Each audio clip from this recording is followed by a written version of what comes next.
Γεια σας! Είμαι η Κωνσταντίνα. Και εγώ η Δέσποινα. Και αυτό είναι το Season Whatever.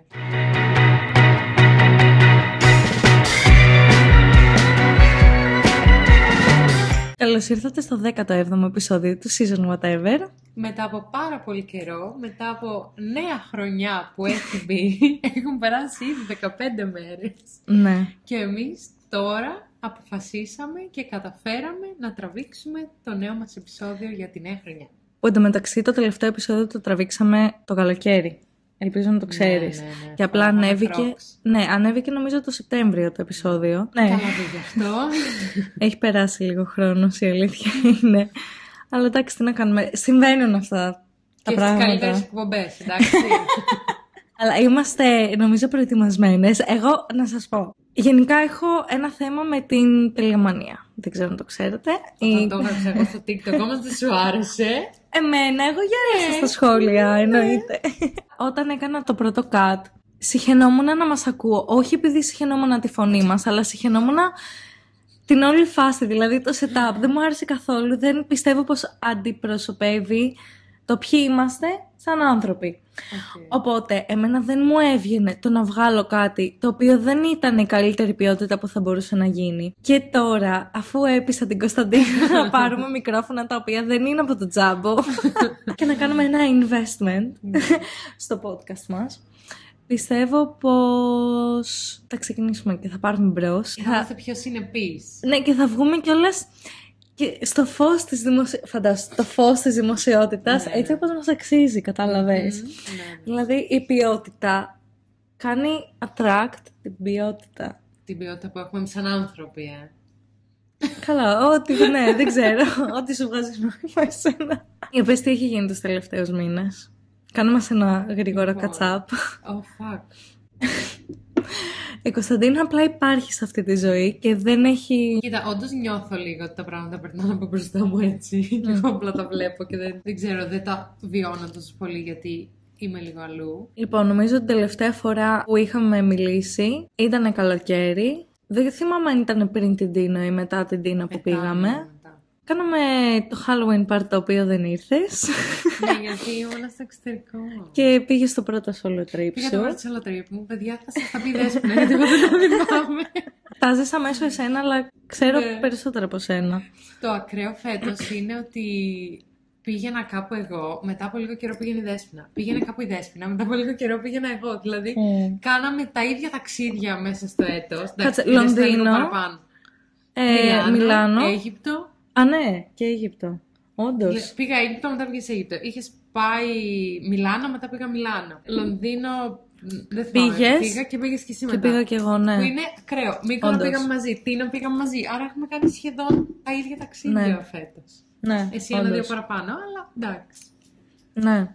Καλά, κοίταξε και αυτά τα ταξίδια που έκανα. Εγώ κατά κύριο λόγο τα δύο από όλα ήταν για δουλειά. Ναι, γι' αυτό δεν ήμασταν και μαζί. Γιατί αλλιώς θα ήμουν και εγώ εκεί. Στην Ιταλία πήγαμε με τους γονείς μου. Τα υπόλοιπα τα έχω ψηλοδιαγράψει. Γενικά, το 23 νιώθω πως ζούσα ένα out of body experience. Ναι, και απλά... Μπράβο. Στα λόγια μου έρχεσαι. Ναι, υπήρχα χωρίς να υπάρχω. Οπότε ο στόχος για το 24 σίγουρα είναι να κάνω πράγματα πιο συνειδητά. 100% σε αυτό. Και νομίζω έχουμε κάνει ήδη και οι δυο μας στην αρχή. Ναι. Που ναι, οκ, θα ήταν ένας στόχος που θα σου έλεγα για το 2024, αλλά ευτυχώς καταφέραμε και τον ξεκινήσαμε από το 2023. Ναι. Δηλαδή είναι ένα τρίμηνο περίπου που το έχουμε ξεκινήσει. Και ξεκινήσαμε ταυτόχρονα σχεδόν, πάλι χωρίς να έχει πολύ συζητηθεί η φάση, ξεκινήσαμε ψυχοθεραπεία. Δεν ξέρω αν είχες μια συγκεκριμένη αφορμή για να ξεκινήσεις ψυχοθεραπεία ή αν απλά θεώρησες ότι τώρα είναι η κατάλληλη στιγμή. Έχω κάνει περισσότερα χρόνια ψυχοθεραπείας και από τις δύο σας. Απλά δεν ήταν πως το έκανα. Εννοείται. Από μένα σίγουρα, γιατί δεν έχω ξανακάνει. Απλά δεν έκανα καθόλου όταν σας γνώρισα. Δηλαδή σταμάτησα με το που σας γνώρισα, λίγο πιο πριν. Γιατί άρεσε. Εγώ δεν το έκανα για κάποιο συγκεκριμένο λόγο. Απλά μου βίδωσε τέλος πάντων μια μέρα και λέω: αν δεν το ξεκινήσω τώρα, δεν πρόκειται να το ξεκινήσω ποτέ. Γιατί περίμενα και καλά για την κατάλληλη στιγμή. Αλλά είναι όπως και με το στρες. Όταν δεν έχεις χρόνο μέσα στη μέρα να κάνεις meditation, ας πούμε, για 10 λεπτά, θα πρέπει να βρεις 20 λεπτά για να αναπληρώσεις την ψυχική. Κατάλαβες. Όταν δεν έχεις χρόνο γι' αυτό είναι όταν το χρειάζεσαι περισσότερο. Ακριβώς. Στην ουσία. Και τώρα νομίζω είναι μια πολύ καλή συνθήκη για να μάθουμε αυτό που λες, ότι εσύ ζούσες και δεν ζούσες ταυτόχρονα. Να μάθεις, να αντιλαμβάνεσαι όλα αυτά που γίνονται μέσα στη μέρα σου, να τα αφουγκράζεσαι, να μην γίνει και απλά την άλλη στιγμή να το ξεχάσεις, να γίνει, να το επεξεργαστείς, να δεις τι καλό σου έμεινε από αυτή την εμπειρία, από αυτό το γεγονός, τι κακό, και κάπως λίγο να έρθεις να κάνεις πιο συνειδητά τις αποφάσεις σου, τη ζωή σου, τις επιλογές σου. Εγώ, σε αντίθεση με σένα, ήμουνα σε μια φάση που είχα αφορμή και ξεκίνησα και θεωρώ ότι αλλιώς δεν θα το ξεκινούσα. Όσο και να ήξερα ότι το χρειάζομαι, δεν νομίζω ότι έτσι out of the blue, όπως έκανες εσύ, θα έλεγα ωραία, σήμερα ξεκινάμε ψυχοθεραπεία. Όχι, απλά ήταν κάπως οι συνθήκες που οδήγησαν σε αυτό, αλλά ό,τι και να έγινε, σκοπός είναι ότι κάναμε αυτό το βήμα και ξεπεράσαμε λίγο, όχι φόβο, δεν θα έλεγα φόβο, αλλά το δισταγμό μας να το ξαναξεκινήσουμε, και είναι μια πάρα πολύ καλή αρχή γενικά για τη ζωή μας, πιστεύω. Είναι πάρα πολύ δύσκολο να ξεκινήσεις κάτι τέτοιο γενικά, ακόμα και αν σου έχει συμβεί κάτι που σε οθεί στο να ξεκινήσεις ψυχοθεραπεία, ή ακόμα και αν δεν σου έχει συμβεί κάτι τόσο τραγικό και απλά θες να μοιραστείς το πιο απλό συναίσθημα που ίσως η απάντηση μιας φίλης σου να μην σου είναι όχι αρκετή, επειδή η φίλη σου σε ξέρει περισσότερο και δεν είναι τόσο αντικειμενική. Μπορεί να σου πει την άποψή της που να σε επηρεάσει πολύ περισσότερο από ότι θα σε επηρεάσει ένας τρίτος, ένας εξωτερικός παρατηρητής, τέλος πάντων. Εντάξει, νομίζω το 24 είναι η χρονιά της θετικής αλλαγής ψυχικά.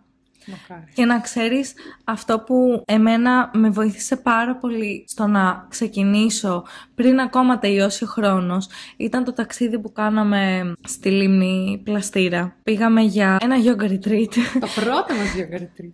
Ναι, και μην ρωτήσετε πώς έγινε αυτό, ήταν πάρα πολύ random. Αλλά πραγματικά ήμασταν 2,5-3 μέρες, τέλος πάντων πες, που κάναμε focus σε κάτι άλλο πέρα από τα κινητά μας, πέρα από τα social, πέρα από το να τρέχουμε πίσω από τις υποχρεώσεις και να μην φτάνουμε. Είχα φτάσει σε ένα σημείο που έλεγα, γιατί δεν μπορεί να είναι αυτό η καθημερινότητά μου. Και πέρα από το ότι γενικά μπορείς να πηγαίνεις σε ένα ταξίδι και να λες, μακάρι να ταξιδεύω η καθημερινότητά μου, αλλά είναι διαφορετικό το να αλλάζεις τον τρόπο ζωής σου και τον τρόπο σκέψης σου από το να αλλάζεις απλά παραστάσεις. Ή το να κάνεις, δεν ξέρω αν βγάζει νόημα αυτό στο μυαλό μου.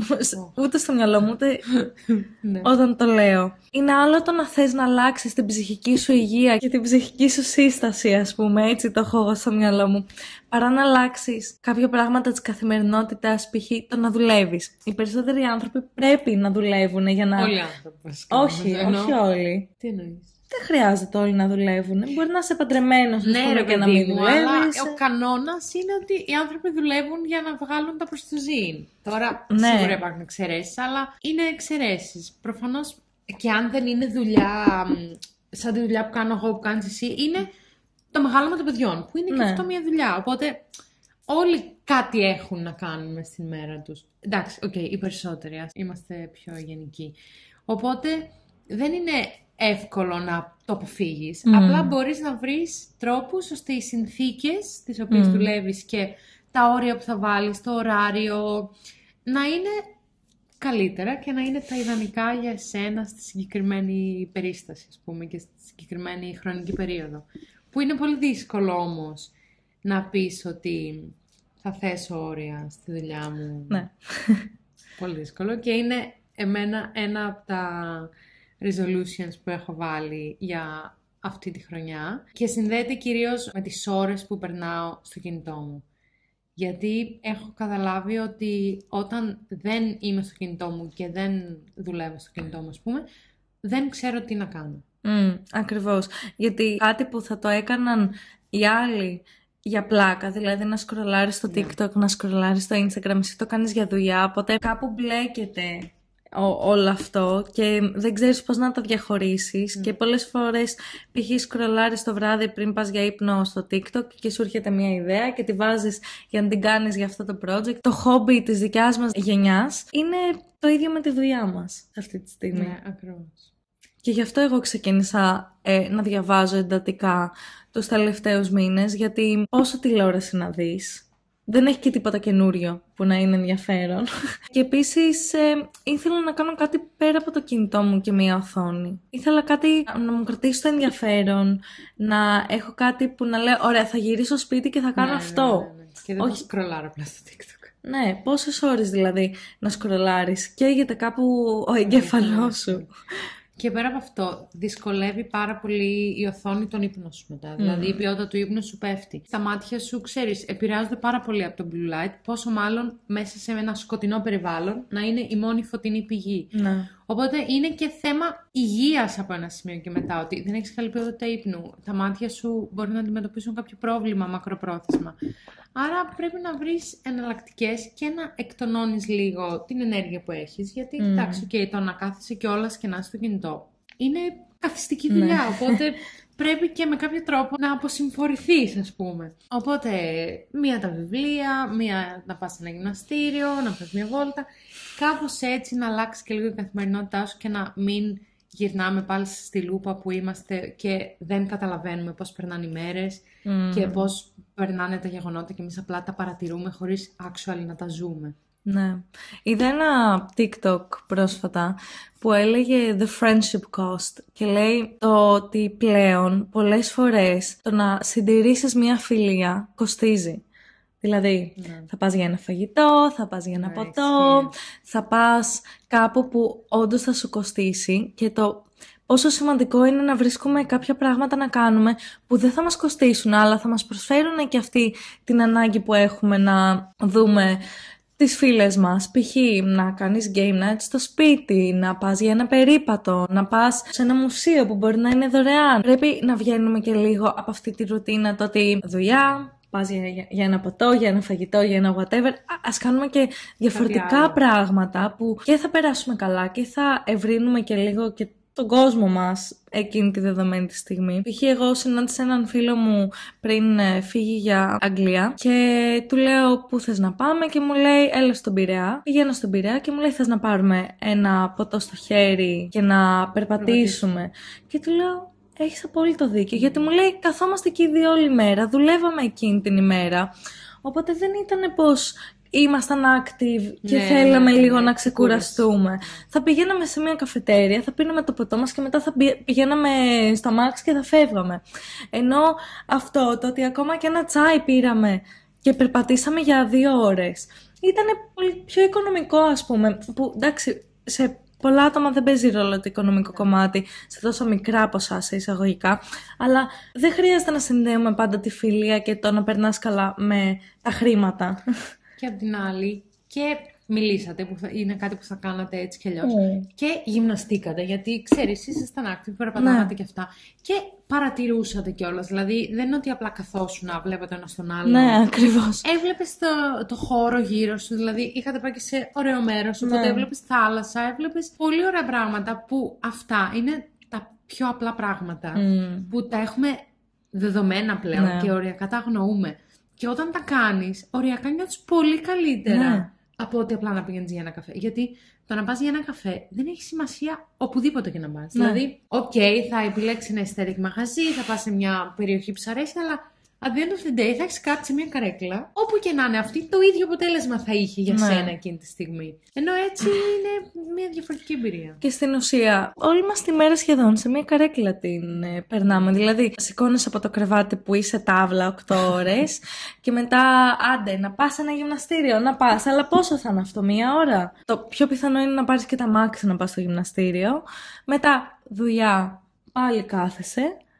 Κατά κύριο λόγο, και μετά το βράδυ τι θα κάνεις, θα κάτσεις στον καναπέ σου να ξεκουραστείς. Αυτές οι ευκαιρίες είναι πολύ μικρές μέσα στη μέρα μας, αλλά πιστεύω πως μπορούμε να τις αξιοποιήσουμε. Λοιπόν, προχθές είδα την ταινία το Saltburn. Το έχεις δει? Το έχεις δει στο TikTok? Όχι. Αλήθεια λες? Εμένα όλο το for you μου ξαφνικά μια μέρα ήταν γεμάτο Saltburn και έλεγαν πως είναι σοκαριστικό, είναι πολύ wow και όχι καινοτόμο, αλλά εντάξει, έκανε ένα μπάζ, ας πούμε, που πολλά δεν το είχαν κάνει. Προκλητικό, ας πούμε. Ναι.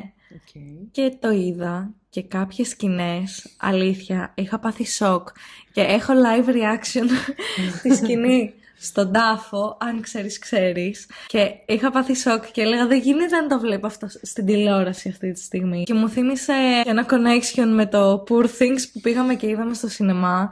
Που αυτό και αν με στιγμάτισε σαν άνθρωπο. Δεν ξέρω, θες να συζητήσεις λίγο για το τι έγινε πριν και το τι έγινε μετά? Λοιπόν, για αρχή να πω ότι μου στέλνει μήνυμα η Δέσποινα και μου λέει: θες να πάμε σινεμά? Της λέω ναι, θέλω να δω την καινούργια ταινία του Λάνθιμου. Μου λέει: εγώ θέλω να δω το Poor Things. Είναι το ίδιο? Της λέω ναι, είναι το ίδιο.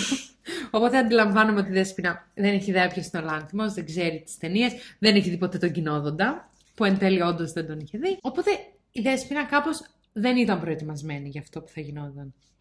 Εγώ ψυχολογικά είχα προετοιμαστεί να δω κάτι ακραίο και διαφορετικό, θα έλεγε κανείς. Οπότε πάμε, ξεκινάει η ταινία. 2,5 ώρες ταινία εντωμεταξύ ήταν too much, τέλος πάντων. Και ξεκινάει η ταινία στην αρχή, λέμε οκ. Εντάξει. Ξεκινάει normal, κάπως. Ήταν, δηλαδή στην αρχή που είχε και τον ευρυγόνιο, ήταν ωραία ρε παιδί μου, είχε και το ασπρόμαυρο, λες οκ, κάτι ενδιαφέρον και διαφορετικό γίνεται εδώ. Μετά αρχίζουν λίγο οι σκηνές οι περίεργες, λίγο κοιτιόμαστε με τη Δέσποινα σοκαρισμένες.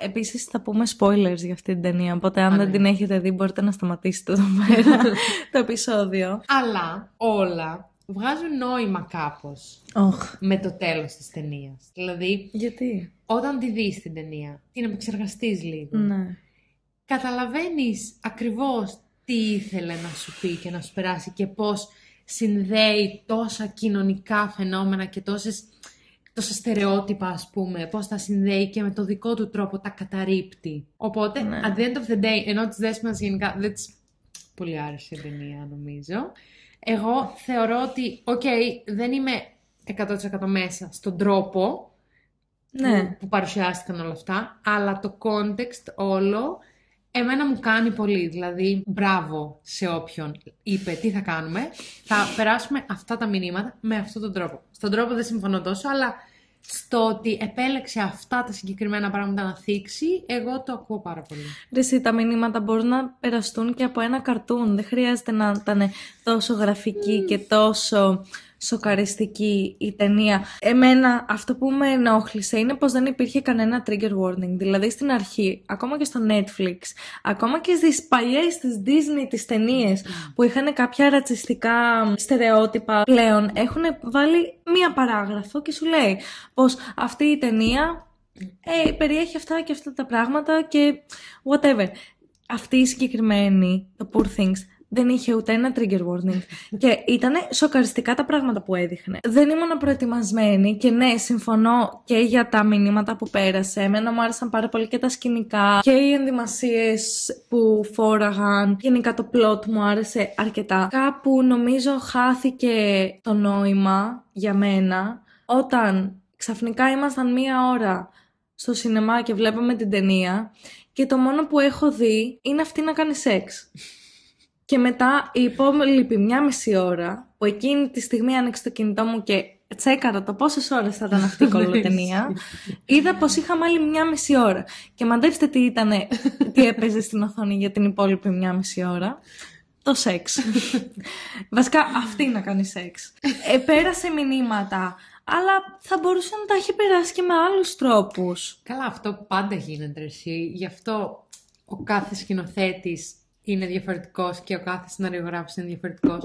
Γιατί για ένα πράγμα, εδώ εγώ και εσύ μπορούμε να σκεφτόμαστε το ίδιο πράγμα και να το πούμε με 5 διαφορετικούς τρόπους. Είναι η οπτική του καθενός, η αισθητική του, οι προσλαμβάνουσες που έχει, οπότε εγώ θεωρώ ότι πρέπει κάπως να αναγνωρίσουμε την ταινία σαν ταινία, γιατί είχε να μας δώσει. Τα Golden Globes. Καλά, θες λίγο να διαβάσουμε τι έχει πει το κοινό, τι έχουν πει στις κριτικές και αυτά, για να εξηγήσουμε λίγο σε κάποιον που δεν έχει δει την ταινία και δεν πρόκειται να τη δει, ή σε κάποιον που έχει δει την ταινία και δεν την έψαξε τόσο πολύ. Τι συνέβη, ποια ήταν τα μηνύματα που έθιξε ο Λάνθιμος σε αυτή την ταινία. Ωραία, ας τα συζητήσουμε τα ταινία που έθιξε. Αλλά αν συμφωνείτε μαζί μου, παρακαλώ ένα σχόλιο.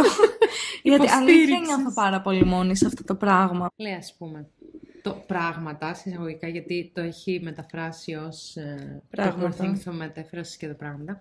Η άλλη λέξη του τίτλου μας μιλά για την εξουσία που δεν αφήνει περιθώρια ελευθερία στον άνθρωπο. Ο άνθρωπος είναι η ιδιοκτησία ενός άλλου ανθρώπου. Αυτός κανονίζει τη ζωή του, τις επιθυμίες και τα συναισθήματά του. Ανήκει σε αυτόν όπως ανήκουμε σε έναν αυστηρό εξουσιαστή Θεό που κι αυτός παίζει το ρόλο του πατέρα. Η αρχετυπική περσόνα του πατέρα βρίσκεται πίσω από τη βία σε κάθε έκφανσή της, σε κάθε στιγμή, σε κάθε άτομο που θέλει να την εξασκήσει. Όταν αυτός πεθαίνει, οι μαθητευόμενοι του τον ακολουθούν το παράδειγμά του και η ζωή συνεχίζεται.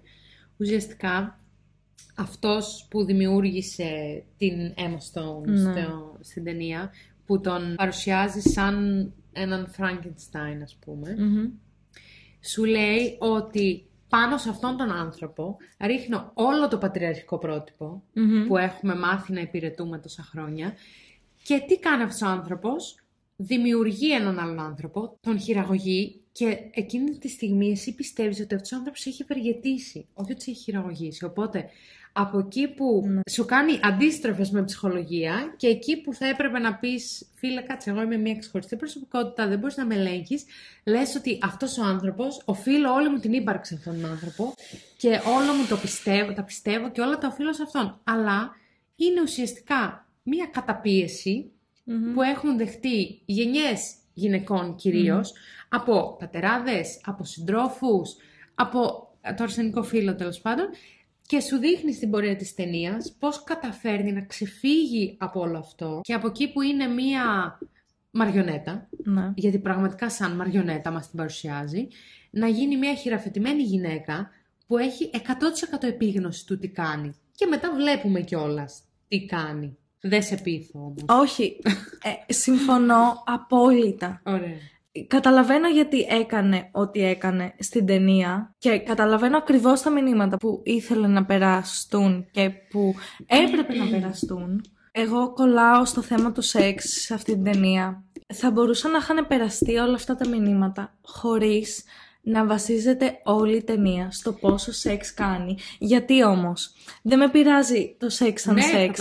Με πειράζει το ότι στο ένα πλάνο βλέπουμε πως δεν μπορεί να φτιάξει καν προτάσεις και στο δεύτερο πλάνο μετά κάνει για πρώτη φορά σεξ. Στην τουλάπα. Και καθόταν ένα κοριτσάκι.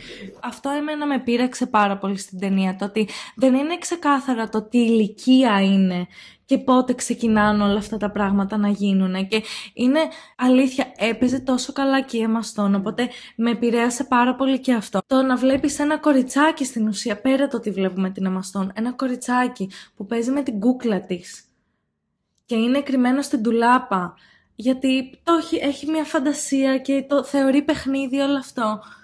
Και ένας γέρος άντρας να πηγαίνει και να της κάνει αυτό. Δηλαδή, ας μας έλεγε κάποια στιγμή ο γιατρός πως το κοριτσάκι είναι σαν να είναι 15 χρονών. Κατάλαβες, δεν έχουμε κανένα timeline. Εντάξει, του απλά, ψυχικού του... Ναι, απλά είναι τέχνη. Οπότε ο άλλος θα το πάρει και το τόσο θα το ξεχυλώσει και θα το κάνει πολύ πιο έντονο και πολύ πιο ακραίο. Και γιατί στο βωμό της τέχνης σου λέει κάνω ό,τι θέλω, αλλά και γιατί θέλεις να έχει επιτυχία. Άρα δεν μπορείς εσύ να κάνεις επιτυχία αν δεν δώσεις τροφή στο κοινό για κάτι που είναι αμφιλεγόμενο, που είναι λίγο περίεργο ρε παιδί μου. Οπότε δεν θα γινότανε τόσος ντόρος αν δεν το έκανε με τέτοιο τρόπο. Δεν σου λέω τώρα, συμφωνώ, αλλά... Φαντάσου να μην ήταν η Emma Stone. Φαντάσου να ήταν ένα κοριτσάκι στην ηλικία που όντως θα ήταν η το μυαλό της κοπέλας. Εντάξει, γι' αυτό δεν ήταν όμως. Γιατί δεν μιλάμε για ένα εγκέφαλο φυσιολογικού 16χρονου. Είναι πολύ αλληγορικό όλο αυτό, κατάλαβες. Είναι μεταφορικό, δεν μπορείς να το πάρεις εσύ ότι αφού δεν ξέρει να μιλάει και δεν ξέρει να φάει, είναι 3 χρονών, ξέρω εγώ. Όχι, δεν το πάει ακριβώς έτσι. Είναι απλά σε μια ηλικία, δεν μας νοιάζει ποια ηλικία, στην οποία δεν έχει διαμορφώσει ακόμα όλα της τα λειτουργικά χαρακτηριστικά, ας πούμε, και τη βλέπουμε πώς εξελίσσεται. Και άμα τη δεις μετά, εξελισσόταν ραγδαία, δηλαδή από τη μια μέρα στην άλλη. Οπότε, τι θα πεις, ότι σήμερα που δεν ήξερε να κάνει αυτό ήταν 15, ενώ αύριο που ήξερε να το κάνει ήταν 25? Όχι, αλλά ας πούμε στο μυαλό μου με το που ξεκίνησε να αντιδρά, αυτή είναι το teenage phase που περνάμε όλοι. Εγώ σαν θεατής, έτσι το έκανα interpret στο μυαλό μου, που μπορεί να είναι σωστό, μπορεί να είναι λάθος και μπορεί να μην υπάρχει καν σωστό και λάθος. Ναι, αλλά και πάλι εμένα το θέμα μου ήταν πως δεν υπήρχε κανένα trigger warning, γιατί ποτέ δεν ξέρεις τι θα επηρεάσει τον άλλον. Ωστόσο, αυτό που είπες για το teenage face, όταν άρχισε να έχει επαφή με αυτόν τον τύπο, ήταν ήδη φαινομενικά έφηβη, κατάλαβες. Γιατί είχε αρχίσει να ανακαλύπτει το σώμα της και πώς να περνά ωραία με το σώμα της, ρε παιδί μου, και αυτά. Οπότε ήταν ήδη στην εφηβεία, άρα δεν μπορείς να πεις ότι ήταν 6 χρονών και ο άλλος ήταν 40. Πιστεύεις πως όλα αυτά ήταν αναγκαία όμως για να περάσει αυτά τα μηνύματα? Όχι. Αλλά αν δεν υπήρχαν αυτά, δεν θα μιλάγαμε για την ταινία τώρα.